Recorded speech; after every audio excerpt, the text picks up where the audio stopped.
हम देख रहे हैं कि किस प्रकार से देश पूरी ताकत के साथ कोविड-19 के खिलाफ लड़ रहा है।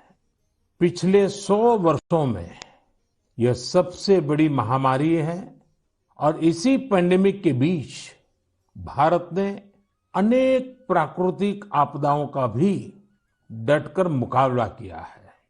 इस दौरान साइक्लोन अम्फान आया, साइक्लोन निसर्ग आया, अनेक राज्यों में बाढ़ आई, छोटे बड़े अनेक भूकंप आए, भूस्खलन हुए। अभी अभी पिछले 10 दिनों में ही देश ने फिर 2 बड़े साइक्लोन्स का सामना किया। पश्चिमी तट पर साइक्लोन ताउते और पूर्वी कोस्ट पर साइक्लोन यास। इन दोनों चक्रवातों ने कई राज्यों को प्रभावित किया है। देश और देश की जनता इनसे पूरी ताकत से लड़ी और कम से कम जानहानि सुनिश्चित की। हम अब ये अनुभव करते हैं कि पहले के वर्षों की तुलना में ज्यादा से ज्यादा लोगों की जान बचा पा रहे हैं। विपदा के इस कठिन और असाधारण परिस्थिति में साइक्लोन से प्रभावित हुए सभी राज्यों के लोगों ने जिस प्रकार से साहस का परिचय दिया है, इस संकट की घड़ी में बड़े धैर्य के साथ, अनुशासन के साथ मुकाबला किया है, मैं आदरपूर्वक, हृदयपूर्वक सभी नागरिकों की सराहना करना चाहता हूं। जिन लोगों ने आगे बढ़कर राहत और बचाव के कार्य में हिस्सा लिया, ऐसे सभी लोगों की जितनी सराहना करें उतनी कम है। मैं उन सबको सैल्यूट करता हूं। केंद्र, राज्य सरकारें और स्थानीय प्रशासन सभी एक साथ मिलकर इस आपदा का सामना करने में जुटे हुए हैं। मैं उन सभी लोगों के प्रति अपनी संवेदना व्यक्त करता हूं जिन्होंने अपने करीबियों को खोया है। हम सभी इस मुश्किल घड़ी में उन लोगों के साथ मजबूती से खड़े हैं जिन्होंने इस आपदा का नुकसान झेला है। मेरे प्यारे देशवासियों, चुनौती कितनी ही बड़ी हो, भारत का विजय का संकल्प भी हमेशा उतना ही बड़ा रहा है। देश की सामूहिक शक्ति, हमारे सेवा भाव ने देश को हर तूफान से बाहर निकाला है। हाल के दिनों में हमने देखा है कि कैसे हमारे डॉक्टर्स, नर्सेस और फ्रंटलाइन वॉरियर्स, उन्होंने खुद की चिंता छोड़कर दिन रात काम किया और आज भी कर रहे हैं। इस सब के बीच कई लोग ऐसे भी हैं जिनकी कोरोना की सेकेंड वेव से लड़ने में बहुत बड़ी भूमिका रही है। मुझसे मन की बात के कई श्रोताओं ने नमो ऐप पर और पत्र के द्वारा इन वॉरियर्स के बारे में चर्चा करने का आग्रह किया है। साथियों, जब सेकेंड वेव आई, अचानक से ऑक्सीजन की मांग कई गुना बढ़ गई, तो बहुत बड़ा चैलेंज था। मेडिकल ऑक्सीजन का देश के दूर सुदूर हिस्सों तक पहुंचाना अपने आप में बड़ी चुनौती थी। ऑक्सीजन टैंकर ज्यादा तेज चले, छोटी सी भी भूल हो तो उसमें बहुत बड़े विस्फोट का खतरा होता है। इंडस्ट्रियल ऑक्सीजन का उत्पादन करने वाले काफी प्लांट देश के पूर्वी हिस्सों में हैं। वहां से दूसरे राज्यों में ऑक्सीजन पहुंचाने के लिए भी कई दिन का समय लगता है। देश के सामने आई इस चुनौती में देश की मदद की क्रायोजेनिक टैंकर चलाने वाले ड्राइवर्स ने, ऑक्सीजन एक्सप्रेस ने, एयरफोर्स के पायलट्स ने, ऐसे अनेकों लोगों ने युद्ध स्तर पर काम करके हजारों लाखों लोगों का जीवन बचाया। आज मन की बात में हमारे साथ ऐसे ही एक साथी जुड़ रहे हैं, यूपी के जौनपुर के रहने वाले श्रीमान दिनेश उपाध्याय जी। दिनेश जी, नमस्कार। सर जी प्रणाम। सबसे पहले तो मैं चाहूंगा कि आप जरा अपने बारे में हमें जरूर बताइए। सर, हमारा नाम दिनेश बाबुलनाथ उपाध्याय है। मैं गांव हसनपुर, पोस्ट जमुआ, जिला जौनपुर का निवासी हूं सर। उत्तर प्रदेश से हैं? हाँ सर जी। और सर, हमारा एक लड़का है, 2 लड़की और औरत और माँ बाप। और आप क्या करते हैं? सर, मैं ऑक्सीजन का टैंकर चलाता हूं सर, लिक्विड ऑक्सीजन का। बच्चों की पढ़ाई ठीक से हो रही है? हाँ सर, बच्चों की पढ़ाई हो रही है, लड़कियां भी पढ़ रही हैं दोनों, और मेरा लड़का भी पढ़ रहा है ये सर। ऑनलाइन पढ़ाई भी ठीक से चलती है उनकी? हाँ सर, अच्छे ढंग से कर रहे हैं। अभी बच्चियां हमारी पढ़ रही हैं, ऑनलाइन में ही पढ़ रही हैं सर।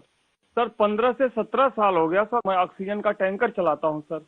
अच्छा, आप ये 15-17 साल से सिर्फ ऑक्सीजन लेके जाते हैं, तो सिर्फ ट्रक ड्राइवर नहीं है आप, एक प्रकार से लाखों का जीवन बचाने में लगे हैं।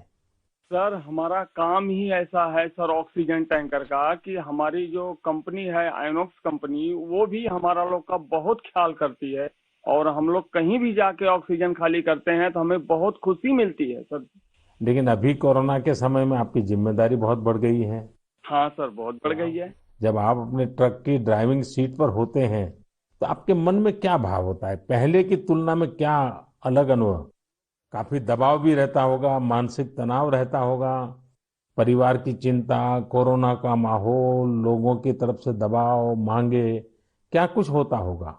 सर हमें कोई चिंता नहीं होता, हमें खाली यही होता है कि मैं अपना जो कर्तव्य कर रहा हूँ सर जी, वो हम टाइम पे लेके, अगर हमारे ऑक्सीजन से किसी को अगर जीवन मिलता है तो ये हमारे लिए बहुत गौरव की बात है। बहुत उत्तम तरीके से आप अपनी भावना व्यक्त कर रहे हो। अच्छा, ये बताइए, आज जब इस महामारी के समय लोग आपके काम के महत्व को देख रहे हैं, जो शायद पहले इतना नहीं समझा होगा, अब समझ रहे हैं, तो क्या आपके और आपके काम के प्रति उनके नजरिए में परिवर्तन आया है? हाँ सर जी, अभी पहले हम ऑक्सीजन के ड्राइवर कहीं भी जाम में इधर उधर फंसे रहते थे, लेकिन आज के डेट में प्रशासन ने भी हमारा लोग का बहुत हेल्प किया। और जहां भी हम जाते हैं, हम भी, हमारे अंदर से एक जिज्ञासा आती है, हम कितने जल्दी पहुंच के लोगों की जान बचाएं सर।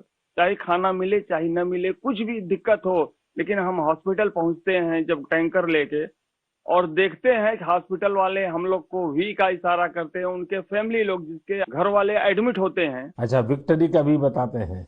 हाँ सर, वी बताते हैं, कोई अंगूठा दिखाता है। हमको बहुत तसल्ली आती है हमारे जीवन में कि हमने कोई अच्छा काम जरूर किया है, जो मुझे ऐसा सेवा करने का अवसर मिला है सर। सारी थकान उतर जाती होगी। हाँ सर, हाँ सर। तो घर आकर के बच्चों से बातें बताते हो आप सब? नहीं सर, बच्चे तो हमारे गांव में रहते हैं, हम तो यहाँ आइनॉक्स एयर प्रोडक्ट में मैं ड्राइवरी करता हूँ। 8-9 महीने के बाद तब घर जाता हूँ तो सर। कभी फोन पे बच्चों से बात करते होंगे तो हाँ सर, बराबर होता है। तो उनके मन में रहता होगा, पिताजी जरा संभालिए ऐसे समय। सर जी, वो लोग बोलते हैं पापा काम करो लेकिन अपने सेफ्टी से करो, और हम लोग सर सेफ्टी से काम करते हैं। हमारा मानगांव प्लांट भी है और आइनॉक्स बहुत हमारा लोग का हेल्प करता है। चलिए दिनेश जी, मुझे बहुत अच्छा लगा आपकी बातें सुन करके, और देश को भी लगेगा कि इस कोरोना की लड़ाई में कैसे कैसे किस प्रकार से लोग काम कर रहे हैं। आप 9-9 महीने तक अपने बच्चों को नहीं मिल रहे हैं, परिवार को नहीं मिल रहे हैं, सिर्फ लोगों की जान बच जाए। जब ये देश सुनेगा ना, देश को गर्व होगा कि लड़ाई हम जीतेंगे, क्योंकि दिनेश उपाध्याय जैसे लाखों लाखों ऐसे लोग हैं जो जी जान से जुटे हुए हैं।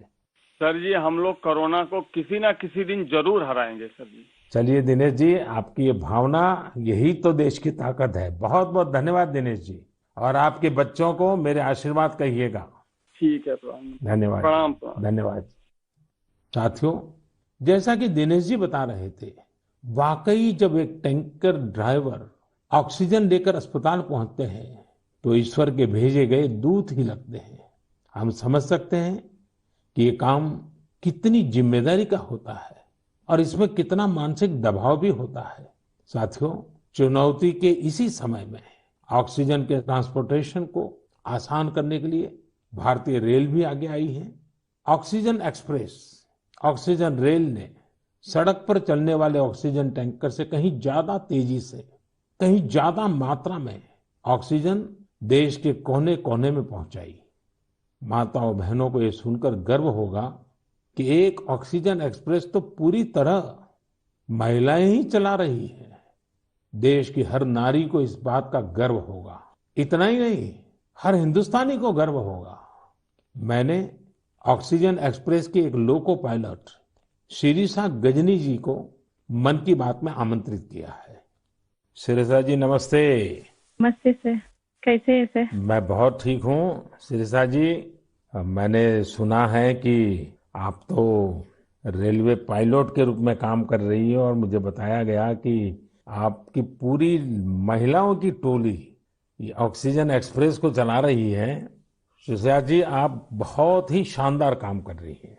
कोरोना काल में आपकी तरह अनेक महिलाओं ने आगे आकर कोरोना से लड़ने में देश को ताकत दी है। आप भी नारी शक्ति का एक बहुत बड़ा उदाहरण है। लेकिन देश जानना चाहेगा, मैं जानना चाहता हूँ कि आपको ये मोटिवेशन कहाँ से मिलता है? सर मुझको मोटिवेशन मेरा फादर मदर भी है सर। मेरा फादर गवर्नमेंट एम्प्लॉय है sir. Actually I am having 2 elder sisters. We are 3 members, ladies only. But my father giving very encourage to work. My first sister doing government job in bank work, and I am settled in railway. My parents only encouraging me. अच्छा शिरिषा जी, आपने सामान्य दिनों में भी railway को अपनी सेवाएं दी हैं, ट्रेन को स्वाभाविक चला है। लेकिन जब ये एक तरफ ऑक्सीजन की इतनी मांग और जब आप ऑक्सीजन को लेके जा रही है तो थोड़ा जिम्मेदारी भरा काम होगा, थोड़ी और जिम्मेवारी होगी। सामान्य गुड्स को ले जाना अलग बात है, ऑक्सीजन तो बहुत ही डेलिकेट भी होती है चीजें। तो क्या अनुभव आता था? मैं हैप्पीली फील किया ये काम करने के लिए। ऑक्सीजन स्पेशल देने के टाइम में सभी देखिए सेफ्टी का wise, formation wise any leakage है। नेक्स्ट इंडियन रेलवे भी सपोर्टिव है सर। ये ऑक्सीजन चलाने के लिए मुझको ग्रीन पाथ दिया ये गाड़ी चलाने के लिए। 125 किलोमीटर 1.5 आवर में रीच हो गया। इतना रेलवे भी रेस्पॉन्सिबिलिटी ले लिया, मैं भी रेस्पॉन्सिबिलिटी है सर। वाह! चलिए शिरिषा जी, मैं आपको बहुत बधाई देता हूँ और आपके पिताजी माताजी को विशेष रूप से प्रणाम करता हूँ, जिन्होंने तीनों बेटियों को इतनी प्रेरणा दी और उनको इतना आगे बढ़ाया और इस प्रकार का हौसला दिया है। और मैं समझता हूँ ऐसे माँ बाप को भी प्रणाम और आप सभी बहनों को भी प्रणाम, जिन्होंने इस प्रकार से देश की सेवा भी की और जज्बा भी दिखाया है। बहुत बहुत धन्यवाद शिरिषा जी। धन्यवाद सर, थैंक यू सर। आपका ब्लेसिंग्स चाहिए सर बस मुझको। परमात्मा का आशीर्वाद आप पर बना रहे, आपके माता पिता का आशीर्वाद बना रहे। धन्यवाद जी। धन्यवाद सर। साथियों, हमने अभी शिरिषा जी की बात सुनी। उनके अनुभव प्रेरणा भी देते हैं, भावुक भी करते हैं। वास्तव में ये लड़ाई इतनी बड़ी है कि इसमें रेलवे की ही तरह हमारा देश जल, थल, नभ तीनों मार्गों से काम कर रहा है। एक और खाली टैंकर्स को एयरफोर्स के विमानों द्वारा ऑक्सीजन प्लांट तक पहुंचाने का काम हो रहा है। दूसरी ओर नए ऑक्सीजन प्लांट बनाने का काम भी पूरा किया जा रहा है। साथ ही विदेशों से ऑक्सीजन, ऑक्सीजन कंसंट्रेटर्स और क्रायोजेनिक टैंकर्स भी देश में लाए जा रहे हैं। इसलिए इसमें नेवी भी लगी, एयरफोर्स भी लगी, आर्मी भी लगी और डीआरडीओ जैसी हमारी संस्थाएं भी जुटी हैं। हमारे कितने ही वैज्ञानिक, इंडस्ट्री के एक्सपर्ट्स और टेक्नीशियन भी युद्ध स्तर पर काम कर रहे हैं। इन सब के काम को जानने की, समझने की जिज्ञासा सभी देशवासियों के मन में है। इसलिए हमारे साथ हमारी एयरफोर्स के ग्रुप कैप्टन पटनायक जी जुड़ रहे हैं। पटनायक जी, जय हिंद। सर जय हिंद। सर मैं ग्रुप कैप्टन ए.के. पटनायक हूँ, वायुसेना स्टेशन हिंडन से बात कर रहा हूँ। पटनायक जी, कोरोना से लड़ाई के दौरान आप बहुत बड़ी जिम्मेवारी संभाल रहे हैं। दुनिया भर में जाकर के टैंकर लाना, टैंकर यहाँ पहुंचाना। मैं जानना चाहूंगा कि एक फौजी के नाते एक अलग प्रकार का काम आपने किया है। मरने मारने के लिए दौड़ना होता है, आज आप जिंदगी बचाने के लिए दौड़ रहे हैं। कैसा अनुभव हो रहा है? सर इस संकट के समय में हमारे देशवासियों को मदद कर सकते हैं, ये हमारे लिए बहुत ही सौभाग्य का काम है सर। और ये जो भी हमें मिशंस मिले हैं, हम बखूबी से उसको निभा रहे हैं। हमारी ट्रेनिंग और सपोर्ट सर्विसेज जो हैं हमारी पूरी मदद कर रहे हैं। और सबसे बड़ी चीज है सर, इसमें जो हमें जॉब सेटिस्फैक्शन मिल रही है वो बहुत ही हाई लेवल पे है और इसी की वजह से हम कंटिन्यूअस ऑपरेशंस कर पा रहे हैं। कैप्टन, आप इन दिनों जो प्रयास किए हैं और वो भी कम से कम समय में सब कुछ करना पड़ा है, उसमें अभी इन दिनों क्या रहा आपका? सर पिछले 1 महीने से हम कंटिन्यूअसली ऑक्सीजन टैंकर्स और liquid oxygen containers domestic destination और इंटरनेशनल डेस्टिनेशन दोनों से उठा रहे हैं सर। करीब 1600 सॉर्टी से ज्यादा एयरफोर्स कर चुकी है और 3000 से ज्यादा घंटे हम उड़ चुके हैं। करीब 160 इंटरनेशनल मिशन कर चुके हैं, जिस वजह से हम हर जगह से ऑक्सीजन टैंकर्स जो पहले अगर डोमेस्टिक में 2 से 3 दिन लगते थे, हम उसको 2 से 3 घंटे में एक जगह से दूसरी जगह पहुंचा सकते हैं सर। और इंटरनेशनल मिशंस में भी with in 24 hours continuous round the clock operations करके पूरी एयरफोर्स इसमें लगी हुई है कि जितनी जल्दी हो सके हम जितने ज्यादा टैंकर ला सकें और देश की मदद कर सके सर। कैप्टन, आपको इंटरनेशनल में अभी कहाँ कहाँ दौड़ भागना पड़ा?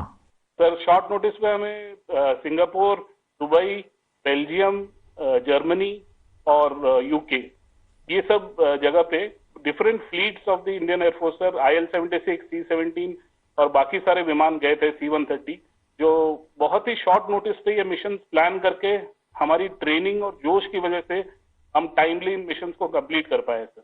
देखिए, इस बार देश गर्व अनुभव करता है कि जल हो, थल हो, नभ हो, हमारे सारे जवान इस कोरोना के खिलाफ लड़ाई में लगे हैं। और कैप्टन, आपने भी बहुत बड़ी जिम्मेवारी निभाई है, तो मैं आपको भी बहुत बधाई देता हूँ। Sir thank you so much sir. हम अपनी पूरी कोशिश में जी जान के साथ लगे हुए हैं और मेरी बेटी भी मेरे साथ है सर, अदिति। अरे वाह! नमस्ते मोदी जी। नमस्ते बेटी, नमस्ते। अदिति, आप कितने साल की हैं? मैं 12 साल की हूँ और मैं क्लास 8 में पढ़ती हूँ। तो ये पिताजी बाहर जाते हैं, यूनिफॉर्म में रहते हैं। हाँ, तो उनके लिए मुझे बहुत प्राउड लगता है, बहुत गर्व महसूस होता है कि वो इतना सब महत्वपूर्ण काम कर रहे हैं। जो सारे कोरोना पीड़ित लोग हैं उनकी मदद इतनी ज्यादा कर रहे हैं और इतने सारे देशों से ऑक्सीजन टैंकर्स ला रहे हैं, कंटेनर्स ला रहे हैं। लेकिन बेटी तो पापा को बहुत मिस करती है ना?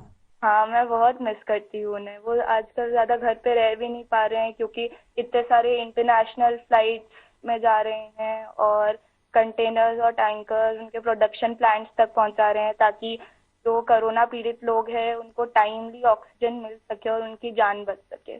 तो बेटा, ये जो ऑक्सीजन के कारण लोगों की जान बचाने वाला काम तो अब घर घर में लोगों को पता चला है। जब तुम्हारे फ्रेंड सर्कल, तुम्हारे साथी स्टूडेंट जानते होंगे कि तुम्हारे पिताजी ऑक्सीजन की सेवा में लगे हैं, तो तुम्हारे प्रति भी बड़े आदर से देखते होंगे वो लोग।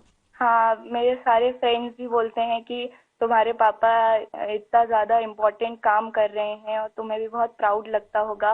और तब मुझे इतना ज्यादा गर्व अनुभव होता है। और मेरी जो सारी फैमिली है, मेरे नाना नानी, दादी, सब लोग भी मेरे पापा के लिए बहुत प्राउड है। मेरी मम्मी, और वो लोग भी डॉक्टर्स हैं, वो लोग भी दिन रात काम कर रहे हैं। और सारी आर्म फोर्सेस, मेरे पापा के सारे स्क्वाड्रन के अंकल्स और सारी जो फोर्सेस हैं, सब लोग, सारी सेना बहुत काम कर रही है। और मुझे यकीन है कि सबकी कोशिशों के साथ हम लोग कोरोना से ये लड़ाई जरूर जीतेंगे। हमारे यहाँ कहते हैं कि बेटी जब बोलती है ना, तो उसके शब्दों में सरस्वती विराजमान होती है। और जब अदिति बोल रही है कि हम जरूर जीतेंगे, तो एक प्रकार से ये ईश्वर की वाणी बन जाती है। अच्छा अदिति, अभी तो ऑनलाइन पढ़ती होगी? हाँ, अभी तो हमारे सारे ऑनलाइन क्लासेस चल रहे हैं और अभी हम लोग घर पे भी सारे फुल प्रिकॉशंस ले रहे हैं। और कहीं अगर बाहर जाना है तो फिर डबल मास्क पहन के और सब कुछ सारे प्रिकॉशंस और पर्सनल हाइजीन मेंटेन कर रहे हैं, सब चीजों का ध्यान रख रहे हैं।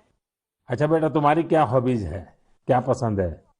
मेरी हॉबीज हैं कि मैं स्विमिंग और बास्केटबॉल करती हूँ, पर अभी तो वो थोड़ा बंद हो गया है। और इस लॉकडाउन और कोरोना वायरस के दौरान मैंने बेकिंग और कुकिंग का बहुत ज्यादा मुझे शौक है। और मैं अभी सारे बेकिंग और कुकिंग करके, जब पापा इतना सारा काम करके आते हैं तो मैं उनके लिए कुकीज और केक बनाती हूँ। वाह वाह वाह! चलिए बेटा, बहुत दिनों के बाद तुम्हें पापा के साथ समय बिताने का मौका मिला है, बहुत अच्छा लगा। और कैप्टन, आपको भी मैं बहुत बधाई देता हूँ। लेकिन जब मैं कैप्टन को बधाई देता हूँ, मतलब सिर्फ आपको ही नहीं, सारे हमारे फोर्सेस, जल थल नभ, जिस प्रकार से जुटे हुए हैं, मैं सबको सैल्यूट करता हूँ। धन्यवाद भैया। Thank you sir. साथियों, वाकई हमारे इन जवानों ने, इन वॉरियर्स ने जो काम किया है, इसके लिए देश इन्हें सैल्यूट करता है। इसी तरह लाखों लोग दिन रात जुटे हुए हैं। जो काम वो कर रहे हैं वो उनके रूटीन काम का हिस्सा नहीं है।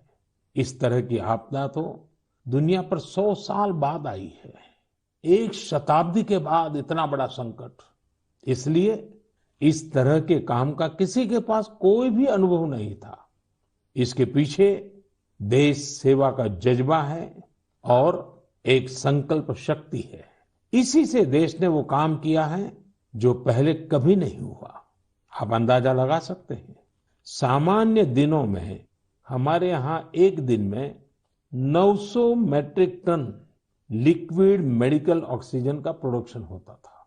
अब ये 10 गुना से भी ज्यादा बढ़कर करीब करीब 9,500 मीट्रिक टन प्रतिदिन उत्पादन हो रहा है। इस ऑक्सीजन को हमारे वॉरियर्स देश के दूर सुदूर कोने तक पहुंचा रहे हैं। मेरे प्यारे देशवासियों, ऑक्सीजन पहुंचाने के लिए देश में इतने प्रयास हुए, इतने लोग जुटे, एक नागरिक के तौर पर ये सारे कार्य प्रेरणा देते हैं। एक टीम बनकर हर किसी ने अपना कर्तव्य निभाया है। मुझे बेंगलुरु से उर्मिला जी ने कहा है कि उनके पति लैब टेक्नीशियन है और ये भी बताया है कि कैसे इतनी चुनौतियों के बीच वो लगातार टेस्टिंग का काम करते रहे हैं। साथियों, कोरोना की शुरुआत में देश में केवल एक ही टेस्टिंग लैब थी, लेकिन आज 2,500 से ज्यादा लैब्स काम कर रही हैं। शुरू में कुछ 100 टेस्ट एक दिन में हो पाते थे, अब 20 लाख से ज्यादा टेस्ट एक दिन में होने लगे हैं। अब तक देश में 33 करोड़ से ज्यादा सैंपल की जांच की जा चुकी है। ये इतना बड़ा काम इन साथियों की वजह से ही संभव हो रहा है। कितने ही फ्रंटलाइन वर्कर्स सैंपल कलेक्शन के काम में लगे हुए हैं। संक्रमित मरीजों के बीच जाना, उनका सैंपल लेना, ये कितनी सेवा का काम है। अपने बचाव के लिए इन साथियों को इतनी गर्मी में भी लगातार पीपीई किट पहन के ही रहना पड़ता है। इसके बाद ये सैंपल लैब में पहुंचता है। इसलिए जब मैं आप सबके सुझाव और सवाल पढ़ रहा था तो मैंने तय किया कि हमारे इन साथियों की भी चर्चा जरूर होनी चाहिए। इनके अनुभवों से हमें भी बहुत कुछ जानने को मिलेगा। तो आइए दिल्ली में एक लैब टेक्नीशियन के तौर पर काम करने वाले हमारे साथी प्रकाश कांडपाल जी से बात करते हैं। प्रकाश जी नमस्कार। नमस्कार आदरणीय प्रधानमंत्री जी। प्रकाश जी, सबसे पहले तो आप मन की बात के हमारे सभी श्रोताओं को अपने बारे में बताइए। आप कितने समय से ये काम कर रहे हैं और कोरोना के समय आपका क्या अनुभव रहा है, क्योंकि देश के लोगों को इस प्रकार से न टीवी पर दिखते हैं न अखबार में दिखते हैं, फिर भी एक ऋषि की तरह लैब में रह करके काम कर रहे हैं। तो मैं चाहूंगा कि आप जब बताएंगे तो देशवासियों को भी जानकारी मिलेंगी कि देश में काम कैसे हो रहा है। सर, मैं दिल्ली सरकार के स्वास्थ्य संस्थान institute of liver and biliary sciences नाम के हॉस्पिटल में पिछले 10 वर्षों से लैब टेक्नीशियन के रूप में कार्यरत हूँ। मेरा स्वास्थ्य क्षेत्र का अनुभव 22 वर्षों का है। आईएलबीएस से पहले भी मैं दिल्ली के Apollo hospital, Rajiv Gandhi cancer hospital, Rotary blood bank जैसे प्रतिष्ठित संस्थान में काम कर चुका हूँ। सर, यद्यपि सभी जगह मैंने रक्त कोष विभाग में अपनी सेवाएं दी, परंतु पिछले वर्ष 1 अप्रैल 2020 से मैं आईएलबीएस के वायरोलॉजी डिपार्टमेंट के अधीनस्थ कोविड टेस्टिंग लैब में कार्य कर रहा हूँ। निस्संदेह कोविड महामारी में स्वास्थ्य एवं स्वास्थ्य से संबंधित सभी साधन संसाधनों पर अत्यधिक दबाव पड़ा, पर मैं इस संघर्ष के दौर को निजी तौर पर इसमें ऐसा अवसर मानता हूँ जब राष्ट्र, मानवता, समाज हमसे अधिक उत्तरदायित्व, सहयोग, हमसे अधिक सामर्थ्य और हमसे अधिक क्षमता के प्रदर्शन की अपेक्षा करता है और आशा करता है। और सर, जब हम राष्ट्र के, मानवता के, समाज की अपेक्षा के और आशा के अनुरूप अपने स्तर पर, जो कि एक बूंद के बराबर है, हम उस पर काम करते हैं, खरा उतरते हैं, तो एक गौरव की अनुभूति होती है।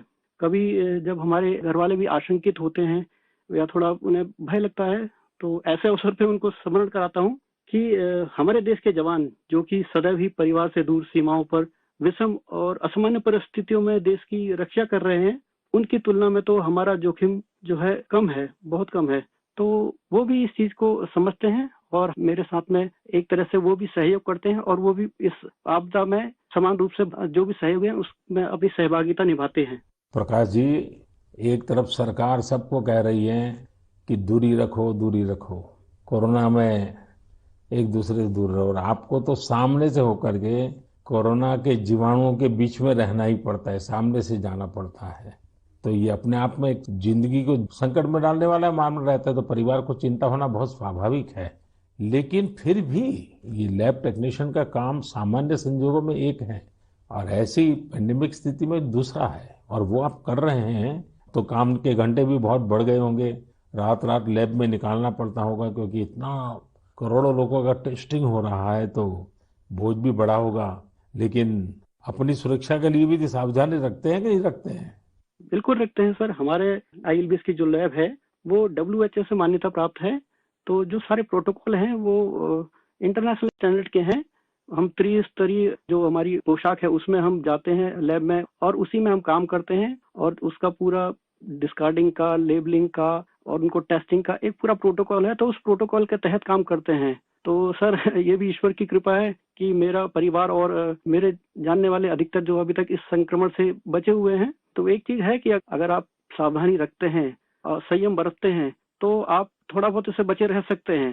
प्रकाश जी, आप जैसे हजारों लोग पिछले 1 साल से लैब में बैठे हैं और इतनी जहमत कर रहे हैं, इतने लोगों को बचाने का काम कर रहे हैं, जो देश आज जान रहा है। लेकिन प्रकाश जी, मैं आपके माध्यम से आपकी बिरादरी के सभी साथियों को हृदयपूर्वक धन्यवाद करता हूं, देशवासियों की तरफ से धन्यवाद करता हूं, और आप स्वस्थ रहिए, आपका परिवार स्वस्थ रहे, मेरी बहुत शुभकामनाएं हैं। धन्यवाद प्रधानमंत्री जी, मैं आपका बहुत बहुत आभारी हूँ कि आपने मुझे अवसर प्रदान किया। धन्यवाद भैया। साथियों, एक प्रकार से बात तो मैंने भाई प्रकाश जी से की है, लेकिन उनकी बातों में हजारों लैब टेक्नीशियंस की सेवा की सुगंध हम तक पहुंच रही है। इन बातों में हजारों लाखों लोगों का सेवा भाव तो दिखता ही है। हम सभी को अपने जिम्मेदारी का भी बोध होता है। जितनी मेहनत और लगन से भाई प्रकाश जी जैसे हमारे साथी काम कर रहे हैं, उतनी ही निष्ठा से उनका सहयोग कोरोना को हराने में बहुत मदद करेगा। मेरे प्यारे देशवासियों, अभी हम हमारे कोरोना वॉरियर्स की चर्चा कर रहे थे। पिछले 1.5 सालों में हमने उनका खूब समर्पण और परिश्रम देखा है, लेकिन इस लड़ाई में बहुत बड़ी भूमिका देश के कई क्षेत्रों के अनेक वॉरियर्स की भी है। आप सोचिए, हमारे देश पर इतना बड़ा संकट आया, इसका असर देश की हर एक व्यवस्था पर पड़ा।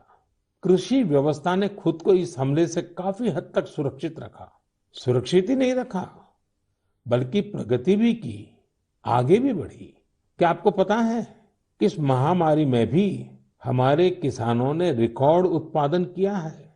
किसानों ने रिकॉर्ड उत्पादन किया तो इस बार देश ने रिकॉर्ड फसल खरीदी भी की। इस बार कई जगहों पर तो सरसों के लिए किसानों को MSP से भी ज्यादा भाव मिला है। रिकॉर्ड खाद्यान्न उत्पादन की वजह से ही हमारा देश हर देशवासी को संबल प्रदान कर पा रहा है। आज इस संकट काल में 80 करोड़ गरीबों को मुफ्त राशन उपलब्ध कराया जा रहा है, ताकि गरीब के घर में भी कभी ऐसा दिन न आए जब चूल्हा न जले। साथियों, आज हमारे देश के किसान कई क्षेत्रों में नई व्यवस्थाओं का लाभ उठाकर कमाल कर रहे हैं। जैसे कि अगरतला के किसानों को ही लीजिए। ये किसान बहुत अच्छे कटहल की पैदावार करते हैं। इनकी मांग देश विदेश में हो सकती है, इसलिए इस बार अगरतला के किसानों के कटहल रेल के जरिए गुवाहाटी तक लाए गए। गुवाहाटी से अब ये कटहल लंदन भेजे जा रहे हैं। ऐसे ही आपने बिहार की शाही लीची का नाम भी सुना होगा। 2018 में सरकार ने शाही लीची को GI टैग भी दिया था, ताकि इसकी पहचान मजबूत हो और किसानों को ज्यादा फायदा हो। इस बार बिहार की ये शाही लीची भी हवाई मार्ग से लंदन भेजी गई है। पूरब से पश्चिम, उत्तर से दक्षिण, हमारा देश ऐसे ही अनूठे स्वाद और उत्पादों से भरा पड़ा है। दक्षिण भारत में विजयनगरम के आम के बारे में आपने जरूर सुना होगा। अब भला ये आम कौन नहीं खाना चाहेगा। इसलिए अब किसान रेल सैकड़ों टन विजयनगरम आम दिल्ली पहुंचा रही है। दिल्ली और उत्तर भारत के लोगों को विजयनगरम आम खाने को मिलेगा और विजयनगरम के किसानों को अच्छी कमाई होगी। किसान रेल अब तक करीब करीब 2 लाख टन उपज का परिवहन कर चुकी है। अब किसान बहुत कम कीमत पर फल, सब्जियां, अनाज देश के दूसरे सुदूर हिस्सों में भेज पा रहा है। मेरे प्यारे देशवासियों, आज 30 मई को हम मन की बात कर रहे हैं और संयोग से ये सरकार के 7 साल पूरे होने का भी समय है। इन वर्षों में देश सबका साथ, सबका विकास, सबका विश्वास के मंत्र पर चला है। देश की सेवा में हर क्षण समर्पित भाव से हम सभी ने काम किया है। मुझे कई साथियों ने पत्र भेजे हैं और कहा है कि मन की बात में 7 साल की हमारी आपकी इस साझी यात्रा पर भी चर्चा करूं। साथियों, इन 7 वर्षों में जो कुछ भी उपलब्धि रही है वो देश की रही है, देशवासियों की रही है। कितने ही राष्ट्रीय गौरव के क्षण हमने इन वर्षों में साथ मिलकर अनुभव किए हैं। जब हम ये देखते हैं कि अब भारत दूसरे देशों की सोच और उनके दबाव में नहीं, अपने संकल्प से चलता है, तो हम सबको गर्व होता है। जब हम देखते हैं कि अब भारत अपने खिलाफ साजिश करने वालों को मुंहतोड़ जवाब देता है, तो हमारा आत्मविश्वास और बढ़ता है। जब भारत राष्ट्रीय सुरक्षा के मुद्दों पर समझौता नहीं करता, जब हमारी सेनाओं की ताकत बढ़ती है, तो हमें लगता है कि हाँ, हम सही रास्ते पर हैं। साथियों, मुझे कितने ही देशवासियों के संदेश, उनके पत्र देश के कोने कोने से मिलते हैं। कितने ही लोग देश को धन्यवाद देते हैं कि 70 साल बाद उनके गांव में पहली बार बिजली पहुंची है।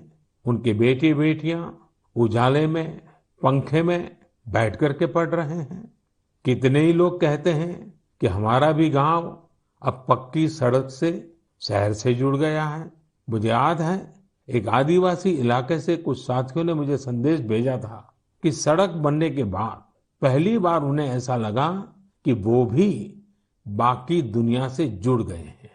ऐसे ही कहीं कोई बैंक खाता खोलने की खुशी साझा करता है, तो कोई अलग अलग योजनाओं की मदद से जब नया रोजगार शुरू करता है, तो उस खुशी में मुझे भी आमंत्रित करता है। प्रधानमंत्री आवास योजना के तहत घर मिलने के बाद गृह प्रवेश के आयोजन में कितने ही निमंत्रण मुझे हमारे देशवासियों की ओर से लगातार मिलते रहते हैं। इन 7 सालों में आप सबकी ऐसी करोड़ों खुशियों में मैं शामिल हुआ हूं। अभी कुछ दिन पहले ही मुझे गांव से एक परिवार ने जल जीवन मिशन के तहत घर में लगे पानी के नल की एक फोटो भेजी। उन्होंने इस फोटो का कैप्शन लिखा था, मेरे गांव की जीवन धारा। ऐसे कितने ही परिवार हैं। आजादी के बाद 7 दशकों में हमारे देश के केवल 3.5 करोड़ ग्रामीण घरों में ही पानी के कनेक्शन थे, लेकिन पिछले 21 महीनों में ही 4.5 करोड़ घरों को साफ पानी के कनेक्शन दिए गए हैं। इनमें से 15 महीने तो कोरोना काल के ही थे। इसी तरह का एक नया विश्वास देश में आयुष्मान योजना से भी आया है। जब कोई गरीब मुफ्त इलाज से स्वस्थ होकर घर आता है, तो उसे लगता है कि उसे नया जीवन मिला है। उसे भरोसा होता है कि देश उसके साथ है। ऐसे कितने ही परिवारों का आशीर्वचन, करोड़ों माताओं का आशीर्वाद लेकर हमारा देश मजबूती के साथ विकास की ओर अग्रसर है। साथियों, इन 7 सालों में भारत ने डिजिटल लेन देन में दुनिया को नई दिशा दिखाने का काम किया है। आज किसी भी जगह जितनी आसानी से आप चुटकियों में डिजिटल पेमेंट कर देते हैं, वो कोरोना के समय में भी बहुत उपयोगी साबित हो रहा है। आज स्वच्छता के प्रति देशवासियों की गंभीरता और सतर्कता बढ़ रही है। हम रिकॉर्ड सैटेलाइट भी प्रक्षेपित कर रहे हैं और रिकॉर्ड सड़कें भी बना रहे हैं। इन 7 वर्षों में ही देश के अनेकों पुराने विवाद भी पूरी शांति और सौहार्द से सुलझाए गए हैं। पूर्वोत्तर से लेकर कश्मीर तक शांति और विकास का एक नया भरोसा जगा है। साथियों, क्या आपने सोचा है ये सब काम जो दशकों में भी नहीं हो सके, इन 7 सालों में कैसे हुए?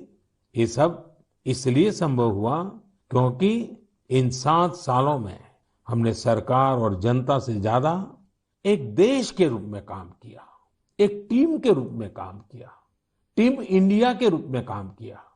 हर नागरिक ने देश को आगे बढ़ाने में एकाध कदम आगे बढ़ाने का प्रयास किया है।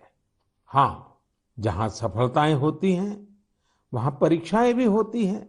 इन 7 सालों में हमने साथ मिलकर ही कई कठिन परीक्षाएं भी दी है और हर बार हम सभी मजबूत होकर निकले हैं।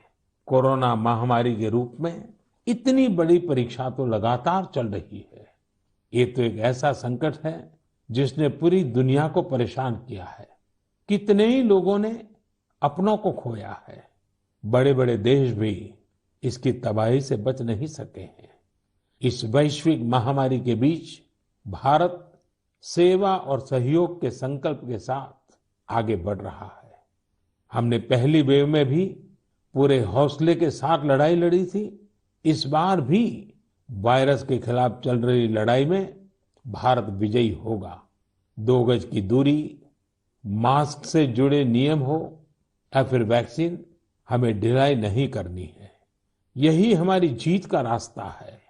अगली बार जब हम मन की बात में मिलेंगे तो देशवासियों के कई और प्रेरणादायक उदाहरणों पर बात करेंगे और नए विषयों पर चर्चा करेंगे।